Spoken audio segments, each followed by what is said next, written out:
Hey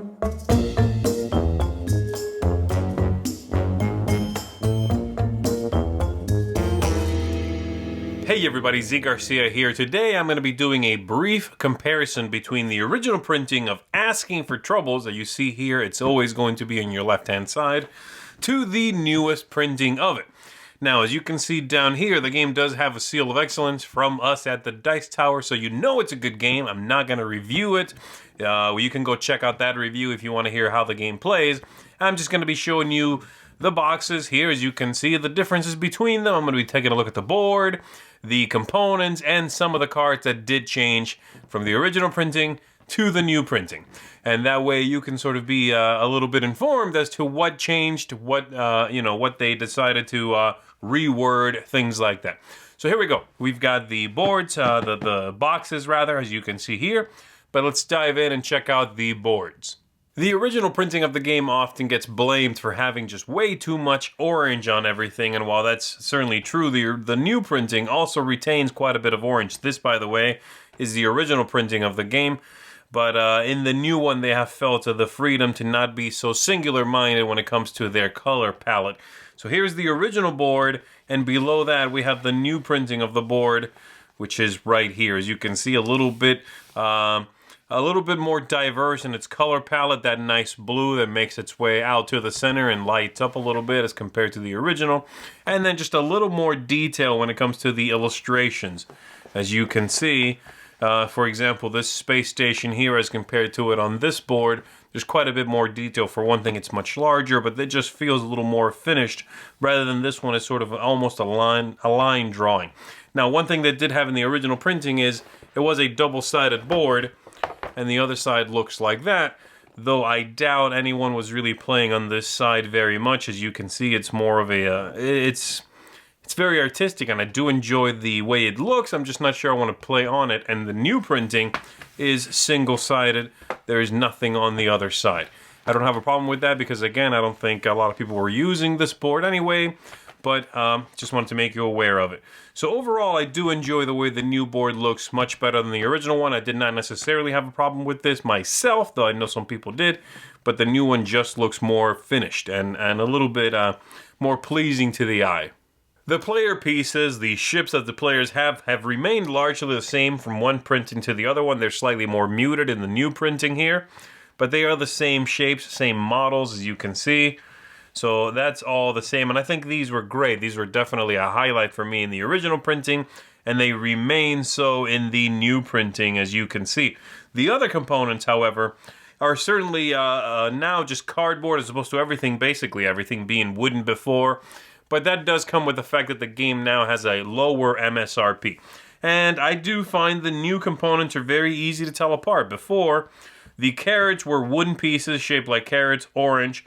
The boxes are wooden squares, orange, and the slugs over here are these wooden discs with stickers on them. There's also claws. Those were also wooden discs with stickers on them. And then in the new one, everything is a cardboard punch-out, but it allows them to have a little more shading, and not, the pieces themselves are not a solid orange piece. So while they are a cheaper way to do the same thing, I do find these are very well done, and they stand out. It's easy to tell what the piece represents, and they don't come across as chintzy. They don't feel cheap.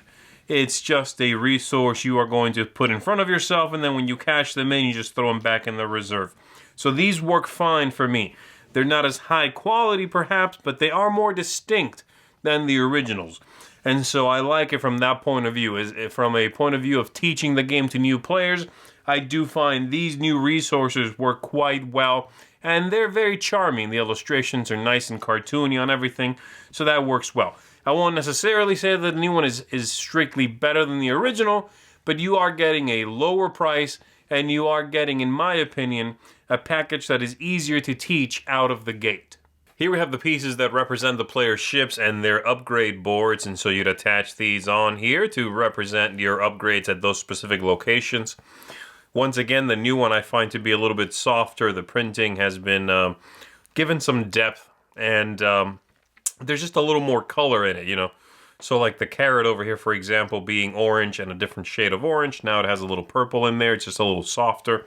And then another thing that ties to this and a representation on the board that I find to be a huge improvement is the representation between this resource here and this resource, which is ore. In the original printing of the game, you'd have this for that and this for the ore, and they're both orange on the tile. This one has 3 little pebbles. This one has a large singular one, but you'd have to learn that. You have to remember that, okay, that's the ore, that's that one. And in the new printing, well, it's very obvious which is which because, well, this one's orange and this one is black, and they simply match. It's, again, another step towards making the new printing a little bit easier to learn, a little bit more new player friendly, and just visually more interesting and appealing and sensical. And so, again, in this instance, I think they've taken the steps necessary to go past style, which I think is very important, and bring a little more usability back to the table. And the new printing, that shows. Finally, we have some of the playing cards in the game, which, as you can see, have now been given a really nice overhaul when it comes to the graphics, the colors, the vibrancy of them. The card quality is comparable to the original printing here, but I find the new ones to be more legible.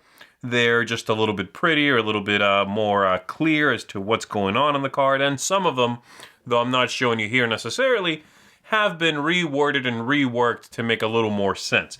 Besides that, the tokens, the little standees, which you would put around the board on their little standing base there to represent different characters, well, they've been given a really nice overhaul as well. So these are the original ones, and these are the reprinted ones. As you can see, different backgrounds on them, as well as a symbol to remind you what it is they do and what they tie to. So beautiful job on the new ones when it comes to all of this part of the game, which does add a lot of interest to the proceedings in the gameplay itself.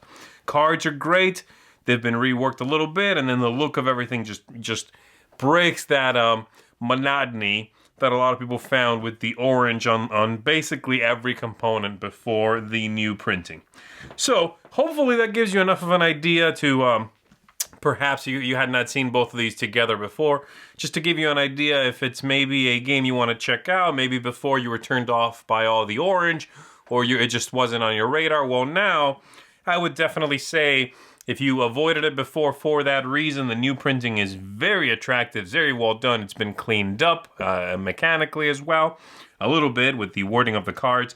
And the game is still a very fun and engaging game. So I would certainly recommend you check it out. Asking for Trobils is a really neat worker placement game.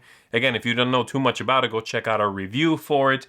But the new printing is far and away, I think, a success. And they have taken lots of steps to make it a better product than it was before. So once again, I hope that's helpful for you. Thanks for tuning in, and I will see you next time. Thanks so much for watching the Dice Tower videos. Find more great videos and reviews, as well as our top-rated audio podcast at Dicetower.com. The Dice Tower is sponsored by Cool Stuff Inc., where you can find great games for great prices. Cool stuff in stock. Check them out at CoolStuffInc.com.